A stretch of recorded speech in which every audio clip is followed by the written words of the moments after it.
Good morning all, welcome back to Humber Koi and the how to build a koi pond series. So last week we saw Mike laying the blocks for this filter shed and he's done an amazing job, and now it's over to me to get a roof on this thing and make it watertight. Now I do want to paint the front of this, so I am holding off putting the glass in while this gets painted and the fence gets put on.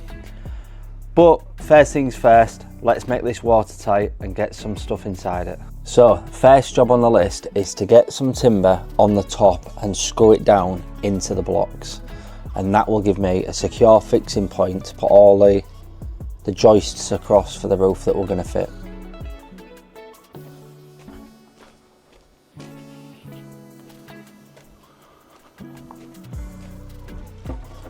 I'm going to go all the way across with the front piece, not the back piece.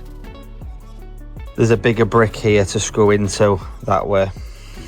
So I've just marked the corner with a Sharpie. I'm going to use my square to get a cut line across the top. So just use my set square to get the centre of the beam.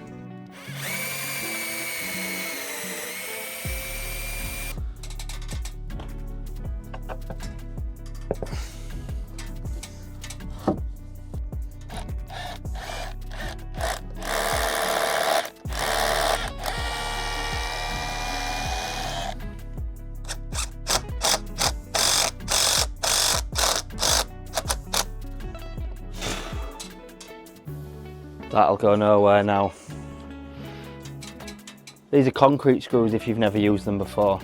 Look a bit like this. You don't need wall plugs with them, you can just drill a 6mm hole, the Torx bit on the end, and you can just drive them in straight into concrete blocks, and as you can see that's super firm fixing.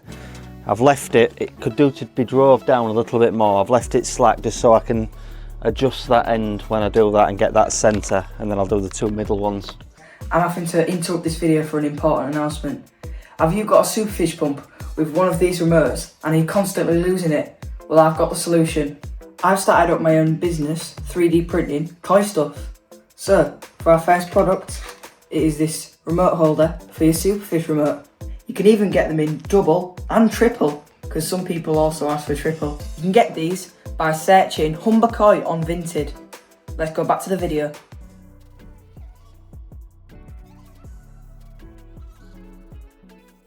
So with this next one, I'm going to have to put a packer underneath it. Me and Mike did look at this. The door was slightly higher than the wall, and we've done that so the rain falls off properly. So I'm going to put a packer on the wall at the top of this one, and then 2 pieces of C16 on top to get the right slope. So this fence lat takes it to the same height as the door, and then I'm going to put 2 pieces of wood on top of that to get the height for the roof. I just need to rip that down so it's the same width as the wall and the timber. And it's nice and square with the door. So just need to continue it around this edge here. And then put a second piece of 4x2 on it to get the right fall. And then I'll be ready to start placing out the joists.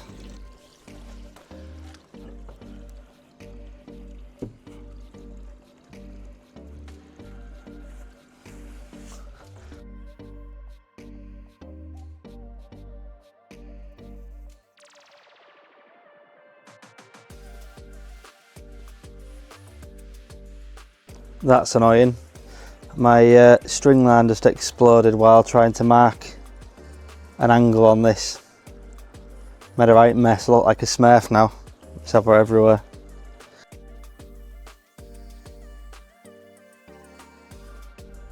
So, nice taper on that side. I mean, it's meant to be autumn, it's been freezing. Put the log burner on last night and I'm absolutely dripping. Really hot. I think all my batteries have now died, so it must be time for me to get a bit of lunch and a drink while I charge up. So I've just painted the top black. It might make it easier not to get it on the roof. So after a bit of thinking, I was going to do the walls white or a lighter colour, but how filter sheds are prone to mould, it's probably why everybody does it black, so it's going black. So I've painted the top. I'm not sure whether I'm going to paint the inside of the roof black yet. But I've painted the top to make it easier when painting the walls and cutting in. What is it that James says? Get on the Santex. Well guys, it's been a bit of an eventful afternoon to be fair. I did have some metal roofing due to be delivered. And they turned up and it was the complete wrong colour. Blamed us. I asked them to show the message that that Niki had ordered with it. And yeah, we did order black and they sent light grey. So we got it taken back and I went somewhere else, bought it and put it on the roof of my van, brought it back here. So now I got it at a better price as well because I bought 3 full sheets and a couple of half sheets, which they had left over. So half the price in roofing material, so it's always good to save a bit of money. 3 black roofing sheets and a couple of half sheets. And it is just to go on the top of here. But at least now I've got them, I can set my joists the right width. Before lunch, I managed to get a tapered edge. And this is just for the cladding to sit against. It's not for any structural support. That's what the 2 front and backs are. But it stops the gap as there's a piece of timber on the inside of it. And ideally I need to fill the underneath with something now. That's not today's job, as today I'm trying to get it watertight or as close as I can. But now I've got them bits and I've got a bit of steel, I can set the joist widths. So I'm just setting out my first joist. I don't exactly know how to square it off, but I'm just going to have a go. I'm putting like a butt stop so I can push the joist to that. And then round here, the widest part of the filter shed, I'm going to go there with enough room for the cladding to be tucked underneath. And we screwed a piece of the cladding to the top of the timber frame where it's going to go up to. So what I've done now is we've marked on the timber, and the mark was set at this side. So we put the piece of timber here and marked how far we wanted it to go before it touched this coping or flashing, whatever it's called. And then we moved it back to this side to make sure it still had an overhang. So that's the distance we're going to go with. Now we have noticed one problem, and this is it. Because I've got 2 different distances for the roof, it's going to be at 2 different angles when I move it. So I'm going to have to notch the joists. I'll show you what I mean. So that's at the backstop now, and that isn't.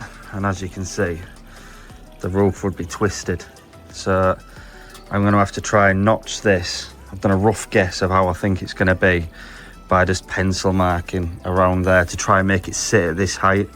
And if so, I'm going to have to notch every joist going the other way. Or I could have packed this one bit up, but I thought it was getting a bit high. So to what the length of cladding coming. Down to the bottom there, 2.3. And the cladding comes in 2.4. So I might try packing that up so I don't have to notch every joist. That will make my life a lot easier. It will put more timber at the top. Not too stressed about that because it will be hard hidden with this cladding that we're going for. So they're a lot closer with a piece of timber underneath it like that. I know it puts 4 pieces of timber on it and it doesn't look great, but it will be cladded over with this composite cladding on the outside, so it'll go straight over it with a soffit on the front, so you'll never see it. And I think if I'm going to have to do that, I'll put some kind of fascia board on the inside. It's going to save me cutting every joist, and I've gone for 4-inch joists, so if it was a 6-inch joist, I maybe would have cut into it. Don't really want to lose any structural support of a 4-inch joist by taking 25mm out of every one of them. So I'm going to cut the first joist, fingers crossed to get it the right length, move it across to this side and make sure that it can go that far without me cutting too much up here. So let's see if this fits and see if this is the correct length for me to do it, and if it does, I'll mark the front, because the front angle is different, and make a few of these and get going with the roofing. Such a faint line, but I've just tied my plumb bomb with a chalk line from the top to the bottom here to give me a vertical line down, as 90 degrees off the front isn't square, it's like that. So I'm going to try and set my saw to this to cut that every time. Got my old school chop saw out, and I've just adjusted it to the plumb bomb mark, and now I'm playing it up so it stays there. It's a bit hard to gauge this, but now it's looking closer to the same angle as the fascia board, but it sticks out ever so slightly, so I'm just going to go take 5mm off it, and once I've got this done, screw the first one to the wall with concrete screws. Feel like a proper tradie today though. Pencil behind the ear. Let's get some more wood and get another one marked off that one so I don't lose the distance and the angle. So I've got my two pieces of wood now clamped together with the proper one on the top, and I'm just going to budge that along, cut that one and keep that one as a template, and keep that second one round here. Every time I need to cut a new joist, I shall use that and do it in the same method, and that way hopefully all my joists should be the same. Keep marking which one's the top. Fingers crossed, I'll rattle them out in no time. I just need to cut this plastic now to the shape of the wood in order for me to push the timber back to get a joist against the wall. A multi-tool though, along the top of that piece of wood to cut the plastic will make my life so much easier. Just thought of something, don't want to do that just yet, as this is the total length of the roof, and I need to take 2 inch off the front of it to allow for a beam to go across the front. Good job I thought of that now and not after I'd started it all, because obviously an extra 2 inch on the front of that would protrude to the cut mark I've just made. That'll do. And then that can go on all the front. I'm really glad I thought that now and not in half an hour. That'd have been so annoying to do. Right, let's get a few of these screwed in and we'll get our first sheet on to make it easier to work from up top.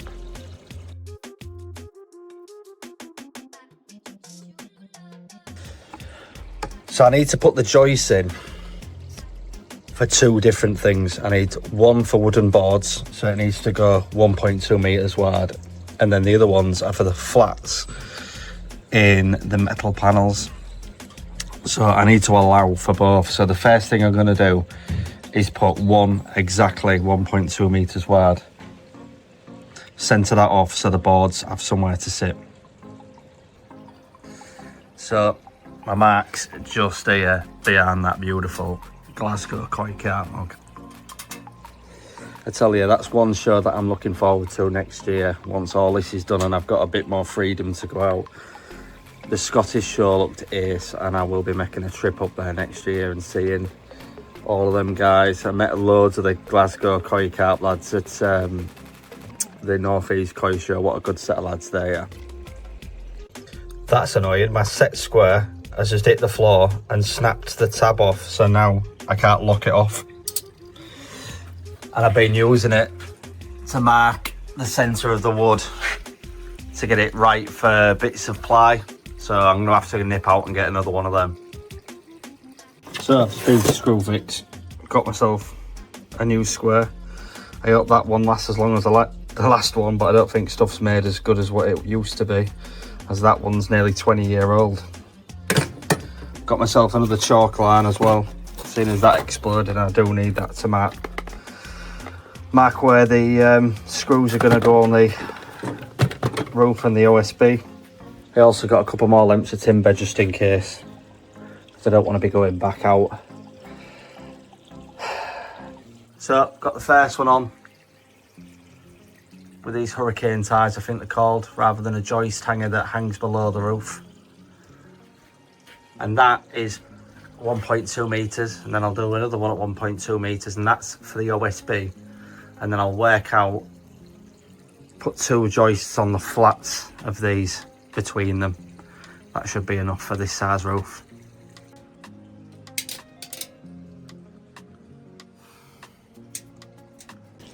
So, another really hot day. I've just climbed out the fire escape window at the back here, and that worked a treat. I mean, it was a squeeze, but at least it enables me to get down the back of there. And I put the back plate on that goes all the way, so I can push my joist to that now, because I was using clamps and I've had a couple fall off. So got that done there, and these 2 middle joists are not screwed in. Put 1 sheet of OSB on between the 2 outer ones, and then move the other 2 until they're really central of the flat points in the sheeting. And hopefully by doing it that way and not making them exact equal distances, it'll make it easier to do it. Because I know that when I did my big bar roof, I put beams and ply on first, and the beams weren't where I needed them. So I'm learning from my mistakes. I'm going to try and do it that way first. Keep an eye out on our social media, as we will be selling these soon. It's Leo's pocket money. It's his 3D printer and has been producing these for sale. For the Superfish pump holders, how cool are them? So I'm just multi-tooling a bit more out of this trim, as it lines up directly with the raised part of the steel roofing. That sag is really blowing up now.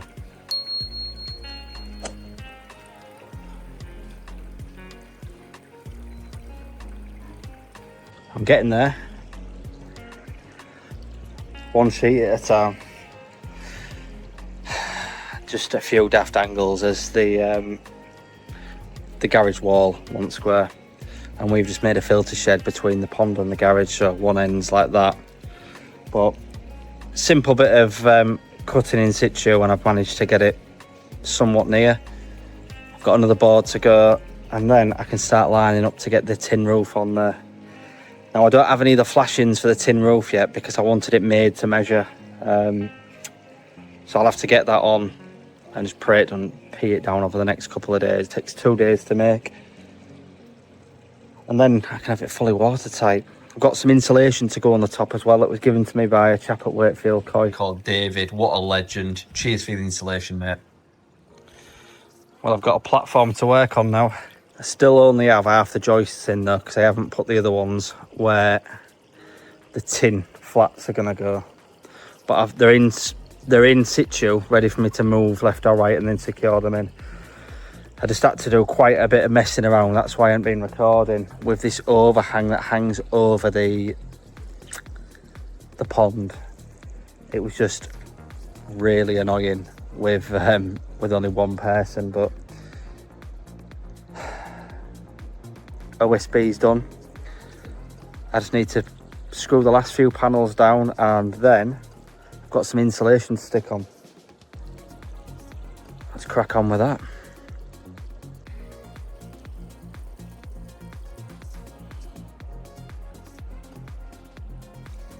So that's sticky back foam with foil on the inside. I've had it in my garage for ages. He just said, keep that for your build and it might come in. What an absolute legend. Imagine if you've got like a camper van or something like that. That is the type of stuff you need to put inside. But you give me about 3 packs of it and I've only used 1. My dad's just putting a roof on his filter shed as well, so I might give him a pack to throw underneath his, because he's done an absolute sterling job, that.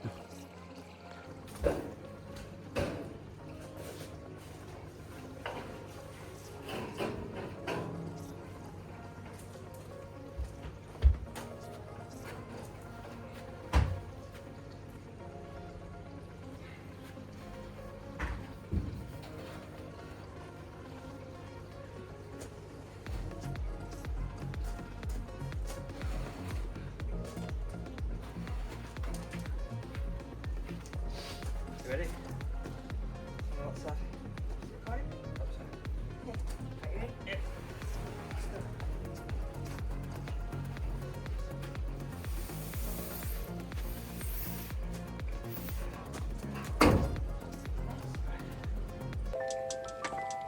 Well guys, the sun is just setting and I can't believe I managed to get that on in one day. Now I would never have been able to do it without Leo. Them sheets are 3 meters long and I've had to lift them on and lift them off for cutting the front to get it the shape of the filter house.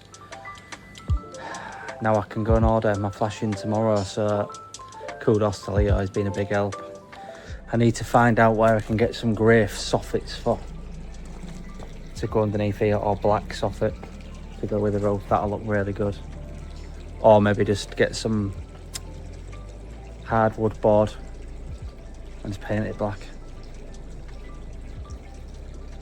I don't know, I think it'd be better in plastic. You never have to do out with it, would you?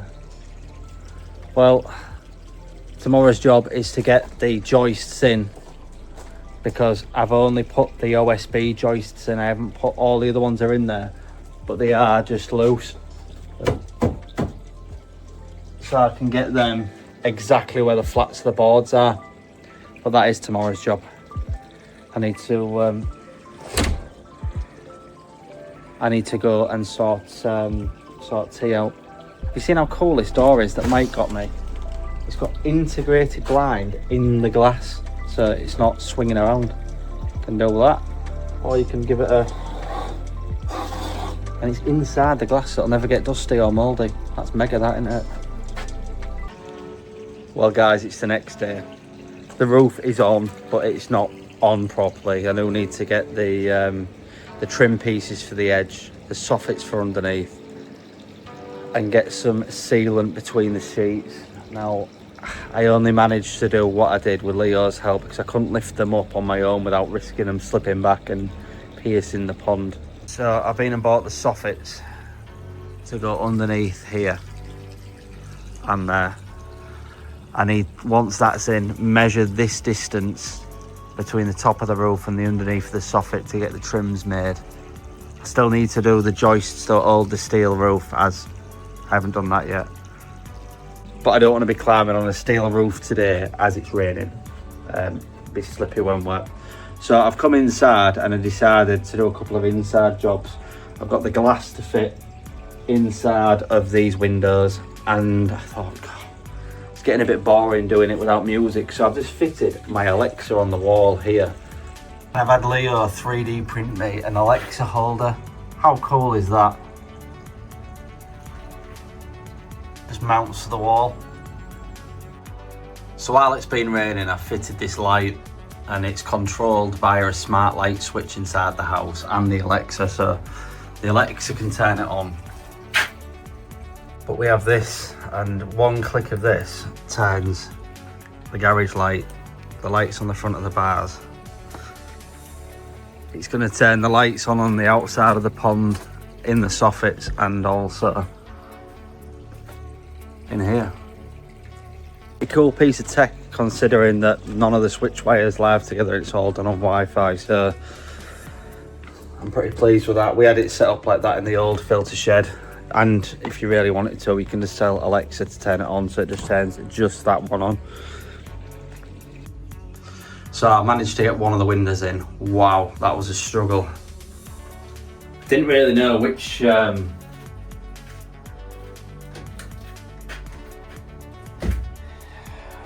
bit went in where. I was just trying to gauge it from where I'd seen scratches where someone's tried to lever it off, because some of them are pretty tight.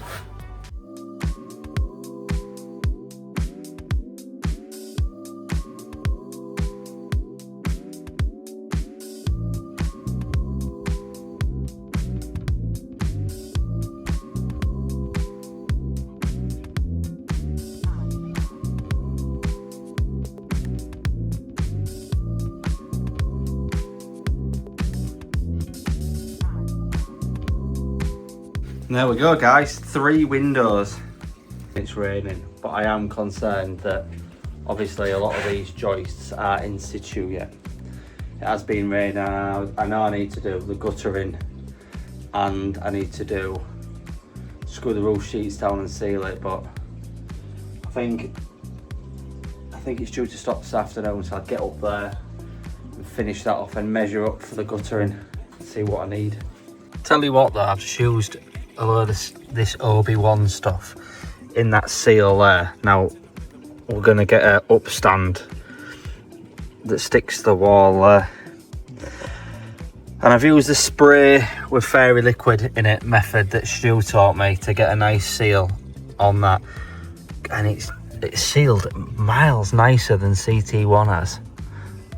I'm not sure what it's like on everything else. I think Vince uses this Obi-Wan stuff, but God, it's wet. It's really easy to work with. So that should keep it waterproof and watertight now. All the joints are done. And then that's done there until stands and stuff like that arrived. I know it could let driving rain in the front where there's no upstands yet, but it means I can start working on stuff now inside. I need to get them soffits on so I can measure how big I want the upstands and the trim pieces. And I need one more piece of that colour, terracotta colour, one of them. I bet they don't sell them in individually pieces. I bet they only sell them in full kits to do it. That'll be annoying because that, yeah, the old filter shed went across there, so I had to cut it. Damn.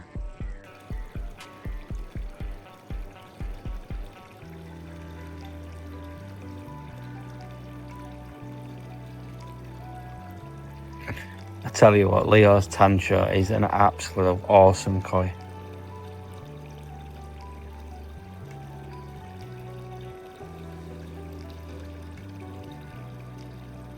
So next job on the list is get these battens where I need them. So what I'm going to do is put a chalk line across the ceiling and screw these roof screws through centrally, right through the chalk line, and then knock the joist across and fix it in place, and then put the screws back in. I'm not sure that's how you're meant to do it, but that's how it's getting done, because I can't think of any other way to magically guess it and hit the joist in the centre.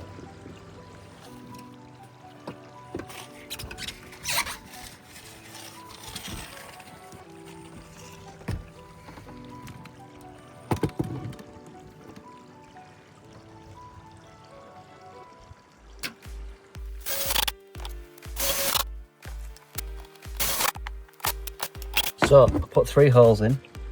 Now I'm going to go put the joist in line with that, fix the joist with the joist hangers, and then put them in afterwards, and it should get a nice tight pull down. And then the joist will be holding these where I need them to, as last time it didn't do that and I had screws sticking to the ceiling. So I had to rejoist it. I don't want to have to do that this time.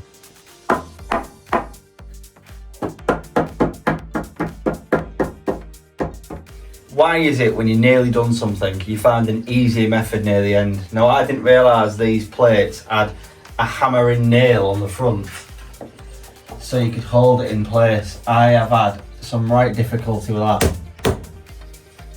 And then you can stick the screws in. Oh my word. Well, that has made life easier, but I've got about 2 more joists to do now. Typical.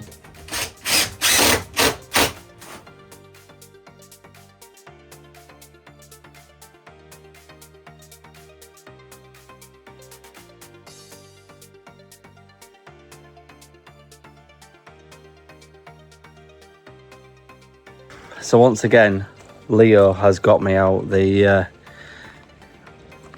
out of a tricky situation when he come back from school, because I couldn't hold these pieces. But I've OSB'd because I had it left. Not that it's required. I over OSB'd the inside of this. So that means when I come to do my soffits, I can put a screw anywhere. So that will make my life easier. I'm going to soffit this tomorrow, but it's starting to look good. And the young man has really helped me out today, because holding a full 8x4 sheet when you haven't got the clamps to hold it to the ceiling and mark it is exceedingly hard. He's a good lad. It's got a bit of sawdust on him, but How beautiful is that? I've got Niki working with me today, she's off. And she is doing a bit of painting of the UPVC while I'm doing the soffits. Been doing a lot of swearing doing the soffits because I'm trying to get it to go around that step in one piece. And it's proving harder than what it is not to have a join in it, but I think I've nearly got it. If I can get it without a join in it, I'll be proper pleased by that. That's first coat. Gonna look really, really cool. I've just spoke to the guys who make the roofs and they can make a trim to go all the way around it, top, front and a little bit underneath. So if my soffit doesn't finish right at the edge, it's no stress, they can make it go as far as I need it to.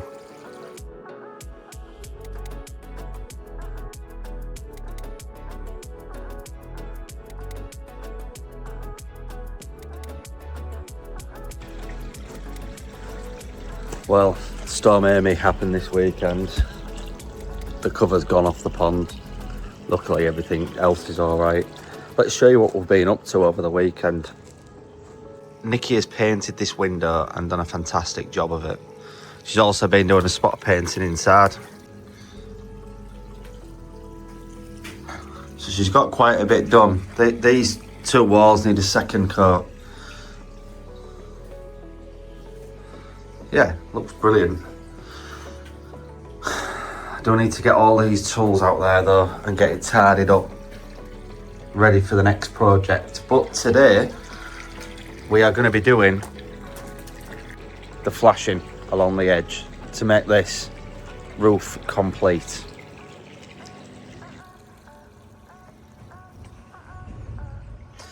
So, it's got a lip on the inside that I'm going to Sharpie and grind into this wall, and CT1 it on the top where it's ground in and onto the top of this ledge to give me a waterproof seal there. And then I can put the flashing bits back on and have it looking neat. Well, that created an absolute mess. I'm gonna hose it down and wash everything, dry it off and get that sealed in. But cuts nicely into the wall. Almost filled it full of mastic. Do the business that.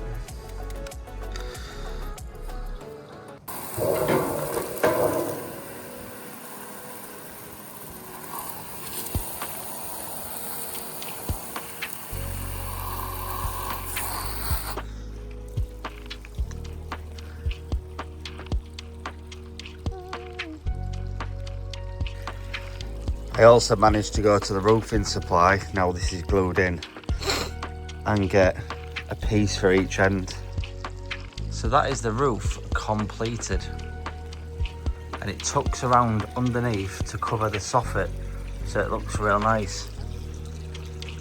Proper pleased with that, it looks really well. Well guys, that is the end of the video. Thank you so much for watching. If you're not already subscribed, hit the little subscribe button. Sneak peek, next week we've got a guy called Rob coming down to take a look at the filter shed floor. We're also going to be doing the electrics in there and getting it ready to put the equipment inside. See you next week guys.